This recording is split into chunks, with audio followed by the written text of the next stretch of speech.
I can use at least count 1 minute. Okay, welcome.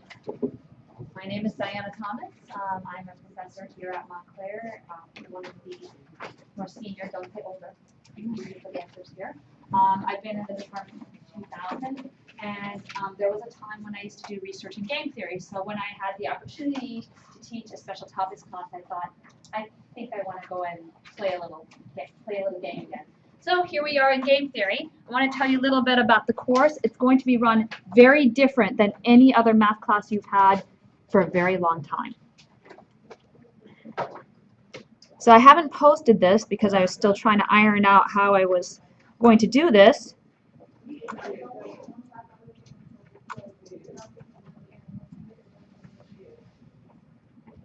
There's all the information about where I am, where I live. The only thing is I travel and I work at home a lot, so you have my cell number there instead of my office number. I would suggest putting it into your contacts so that you don't, unless you want to walk around with your syllabus in your back pocket, you're welcome to do that too. The textbook we have is called Lessons in Play. So far, so good. Hey, you going to come take this? Huh? Going to take this class? I'm taking count. Game theory. Huh? Game theory. Oh. Do you have Dr. Golnabi? Mm-hmm. Oh. Have fun. You're back. I'm back. Textbook is called Lessons in Play. We will be using the textbook. Here's what's different. 100% of your grade is coming from in-class assignments and a final project. What's missing that you've had in almost any math class? Tests and quizzes. I was thinking as I was putting this class together, what do I hate the most? I hate giving tests. I'll tell you why I hate giving tests. I hate seeing students cram right before the test, sitting on those desks outside. I think they're not really learning anything. They're just specking and dumping. And this is not the kind of class where it lends itself well to quizzing and testing. So just the thought of developing a quiz or a test or a weekly quiz, it just really turned my stomach. I didn't want to do it. So I thought, I'm old enough now. I can do what I want.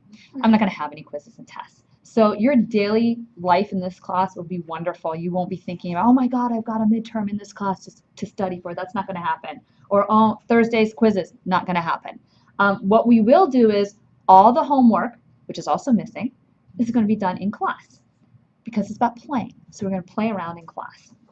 So 60% of your grade is going to come from in-class assignments. Those in-class assignments are going to be a lot of playing. I'm going to ask you to bring your laptops to class. So many of these games that we're going to play are online, and then they're two-player games, so you'll select a partner in class and play with that partner. So you can change around partners if you want to. It's fine. So you don't have to. You're not locked into one partner at a time. And the final project is a little bit more intense. I wanted to think about this. What is game theory fun for? What I used to do with game theory, I used to get my students interested in it and get them to do projects on them because students love to play games.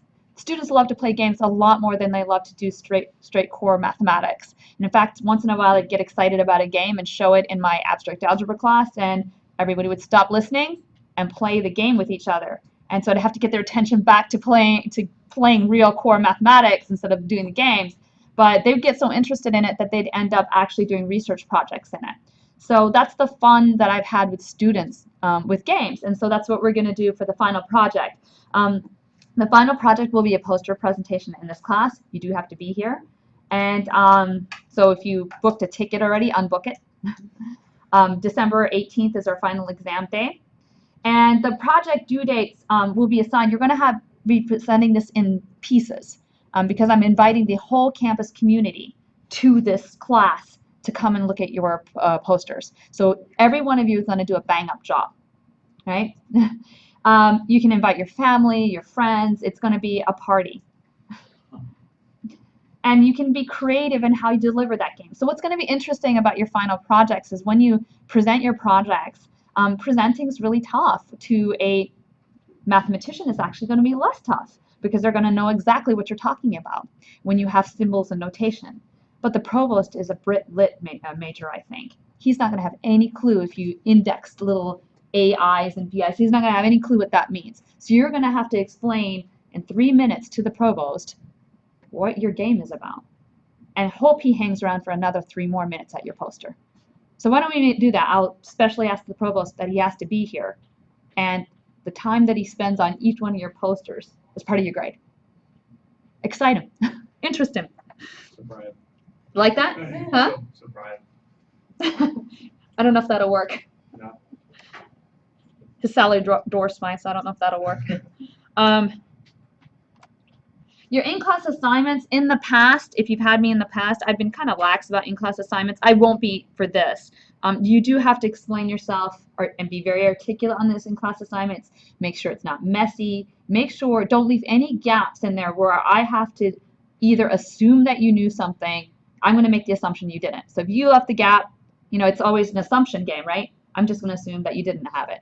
So make sure you fill in everything. I'm right in here, so you can show it to me right here and say, is this enough? And I'll just confirm, yeah, this is enough. You should be able to get 100% on those in-class assignments. Much nicer than a quiz or a test.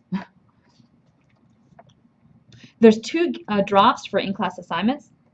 So if you have an emergency, I would really, really advise you to save it for an emergency. If the flu comes around, you might miss class.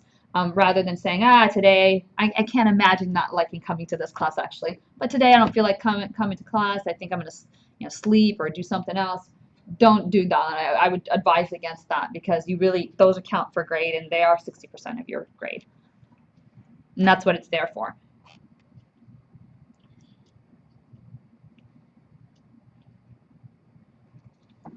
So my hope is that you'll have a nice final project that I can have you submit to the Math Association of America's Garden State math competition in the spring. I'm very competitive, so I'm hoping that we're going to go in there and clean house. What do you say? So whatever you do in here, it's all ready to go. You can submit it for there. And it's a competition. It's a poster competition, so you have everything ready. So when the time comes up, you just spend the Saturday there. Look at they usually have career stuff that's going on there too. They have a great national speaker that comes in. So it's a fun day anyways by itself, but it'd be nice to walk away with a cash prize too. So here's what your final project will look like. During the semester, I'm going to throw out open problems as I go through. I'll say, here's a problem that you can potentially take for your poster. The one that you like, you grab. Only one group can take one poster, so like one problem. So if somebody doesn't grab the problem, somebody else has the problem, it's first come, first serve.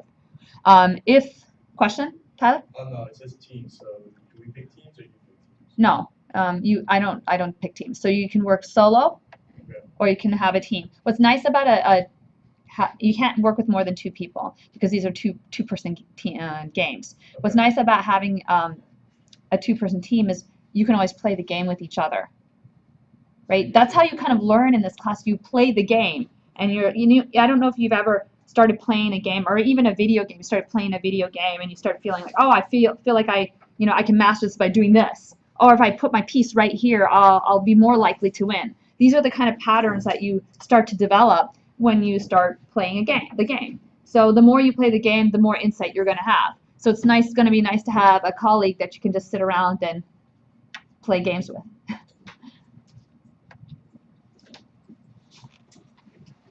So I have some due dates in there. What I'm going to do is 2 weeks before those due dates, I'm going to remind you and also set out some guidelines for you so that you're going to have some guidance in each one of these pieces. For example, by November 13th, everybody has to have selected a problem because you need time to play around with it. By November 20th, you have to have a history written up. That history is not going to be a Google search. It's going to be a real library search. You'll have a keyword set up. You'll do what's called a Prisma diagram, showing me these are the keywords I tossed in. These are the number of papers that came. These are the ones I discarded because they absolutely had nothing to do with my project. These are the ones I kept. Systematic review down the line. Then you have December 4th, all your numerical simulations, conjectures, that has to be turned in. I'm going to have feedback for you. By the way, you can turn these in earlier. So if you pick up an earlier problem that you want to have, like at the beginning of the semester, you have more time to fool around with it. So that's the advantage of taking something earlier and not waiting. In each one of these, I'll give you feedback. That feedback will be incorporated into your, as you move forward. So as you're developing your actual poster, you'll have that feedback and you'll include that feedback into your final poster. I'll develop a rubric for each one of these. If you're familiar with me, my teaching style, I always have a rubric so that it helps me so that, you know, we all have our biases. It removes the bias because I'm going through a rubric and saying, did they take the feedback? Yes or no. Did they have this done the way it was specified on the guidelines? Yes, no. So it makes it very systematic as I go through, and you'll know where every point is coming from, and you'll have that rubric ahead of time. So as you're developing everything, you'll know all expectations will be laid out. As I mentioned before, the feedback you receive, and the final thing is, it's really important to relay that game. I think this is super, super more important than it's ever been. Every time I teach a class, I think this has become more and more important. Articulating yourself. You know, I don't know how many times you've been standing next to someone and they said something and you thought to yourself, I knew that better than they did. And they just said it better than I did, and they got credit for it. This kind of stuff happens all the time. So by the time you're finished articulating out of this class, you should be fine, like presenting and interviewing. These are all skills that you need anyways getting out of here as a senior math major. So this is important to me. Math is hard to explain. So when you sit down for your interview and they ask you, what was your project on that you presented at the MAA? You say, take the following sequence, A1 through AN, and then assume. That's not the way you're going to explain it to a superintendent who may not know mathematics. You want to be able to explain it concisely and quickly and make it interesting. And so in that final poster presentation, you're going to also have John Cutler in here, experts, Dr. Lee will be here. So people like that will be here that are experts in the field, and they're going to poke at your content. But you'll also have people who don't know anything about game theory in here. So the full range will be here. Okay, policies. I'm really lax. I do have a cell phone bias. It's a big cell phone bias. I've had students come in, ask me a question, and then look at their cell phone while I'm answering. I'm really big on not bringing out that cell phone. I also have a problem with the cell phone. My cell phone is right now locked in my office. Because if it was here, I would be looking at it while I'm talking to you. Can't help it. So a message, must be an interesting message. I'll look over there. So I'd ask you to keep your cell phones put away during class. If you have to take a call, if something's going on, step outside of class, take the call, and come back. During in-class assignments, no cell phones. If cell phones come out during in-class assignments, it's an immediate 0 for that in-class assignment. It's interesting. We actually interview students for our center, and we get 100 applications at a time across campus coming in. And how many of them come? One of them actually came in with an iPad and put the iPad in front while they were interviewing. There's no reason to continue with the interview. The students that were there had already decided that student's not getting the job. So it's a big deal, and it's a good habit to have right in this class itself. Okay, in-class assignments. Those are my policy. You know, obviously they should be fun, so I shouldn't have to put down rules for in-class assignments. It should be enjoyable to sit here and play games and develop conjectures and think of what am I seeing here. Again, if you're walking in late during an in-class assignment, it counts as a drop. If you walk out early during an in-class assignment, it counts as a drop. So you have to be here. So that's the biggest thing. It's in class, and that's the one thing. You won't have quizzes, you won't have exams, but you got to be in class. So that's the one thing I'm going to ask from you. There's no makeups for in-class assignment. It's meant to be interactive and so you can interact with each other and interact with me while you're doing it. If you miss class, well, that's the beauty of it. Everything's going to be on YouTube. So there's no place to go. You just go right on YouTube and watch what you missed. So even this is being recorded. So for those of you who walked in late who are never going to do it again, it's going to be online. Okay, any questions? So I did a little bit of this in a combinatorics class once, and at the end of the semester I said, I'm going to give you some open problems and just play around with it. I would say that 30 to 40% of the class said, this is what I've been waiting for all my life. You mean I could just fool around with math and there's no guidance? I can just, whatever I find, it's an answer? Yes. The other majority of the class were uncomfortable. They wanted me to give them guidance and direction. Tell me what it is you want me to do. And if I'd say, I just want you to fool around. And they'd say, well, how do you want me to fool around? They'd ask me that. I don't want to tell you how to fool around. I just play. free play with math. As we go in through the in-class assignments, those of you who are uncomfortable with it will get more used to that. There's no right or wrong answer. It's your conjecture. It's your pattern that you see. So that's another beautiful thing. It's not a differential equation with a solution and an eigenvalue that you have to find.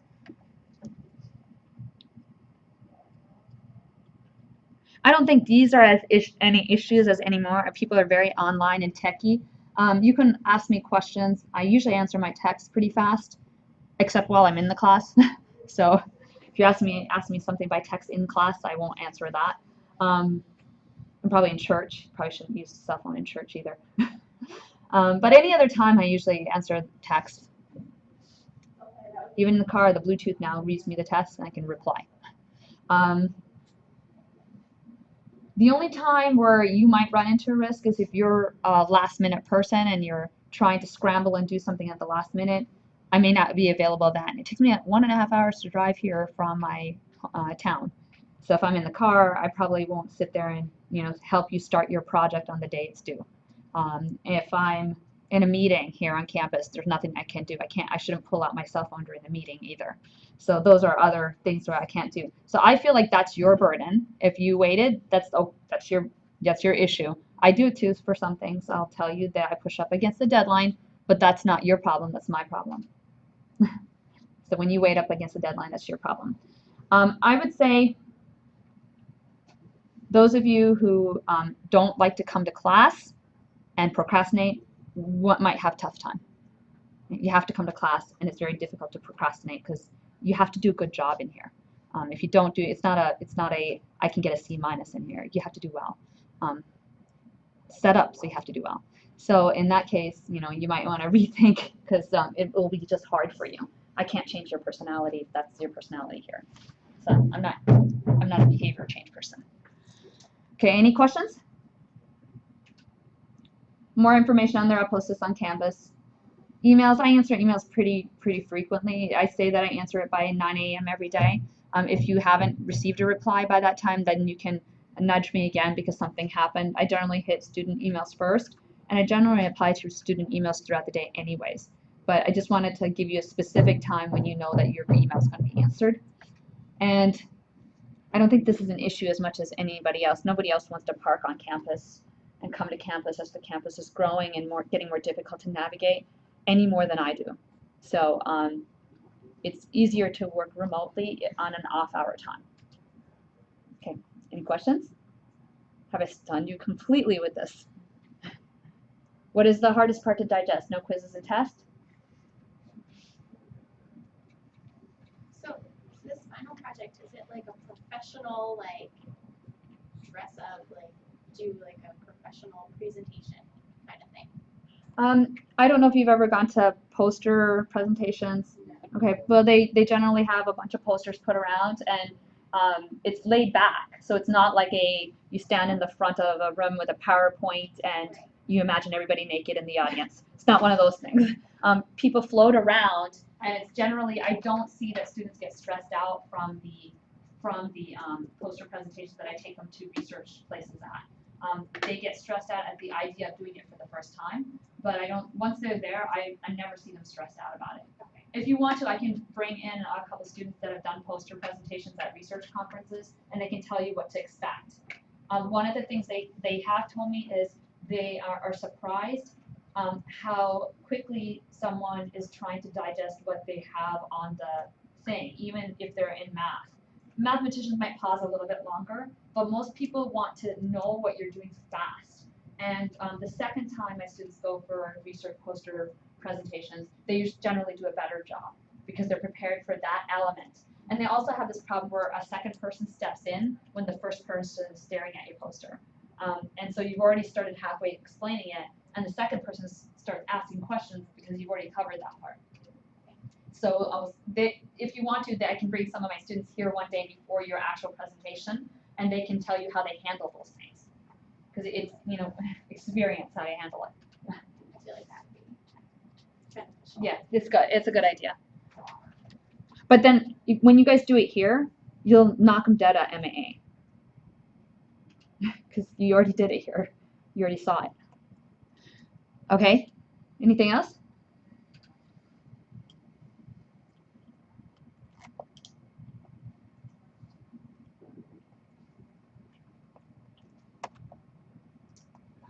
Okay, if you have not taken me before and haven't heard the dirt on me, I don't write on the board either.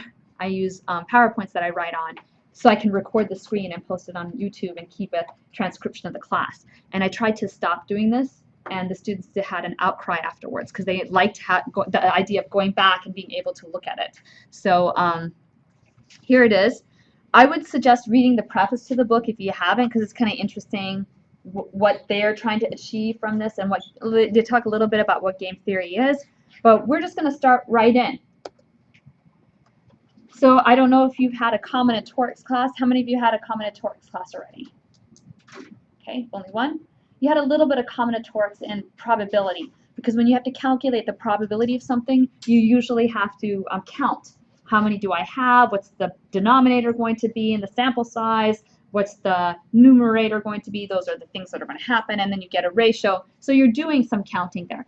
The definition of combinatorics is it's the science of counting. That sounds really impressive, right? Combinatorics sounds scary. Science of counting, like, hey, you're just at Montclair learning counting? Combinatorial game theory, which is what we're covering in here, is the science of counting applied to understanding games. And that'll make more sense as we move on. But a lot of times when you play games, you're really looking at all possible strategies and then picking the best strategy for you. So these are all possible outcomes, kind of like a sample size. And I'm going to take the one that's going to make me win.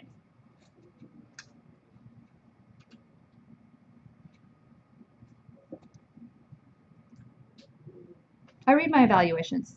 People ask me to pause and let them take notes.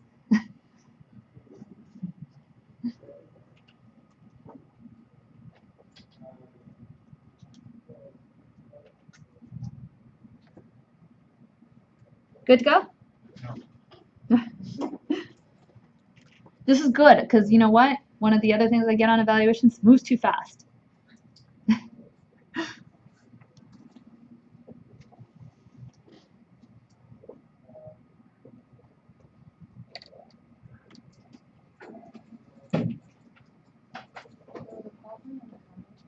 Say it again? Yes.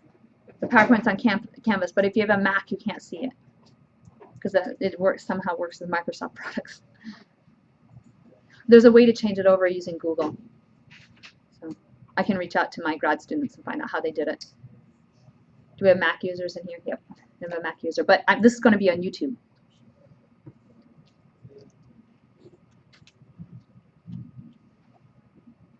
Okay.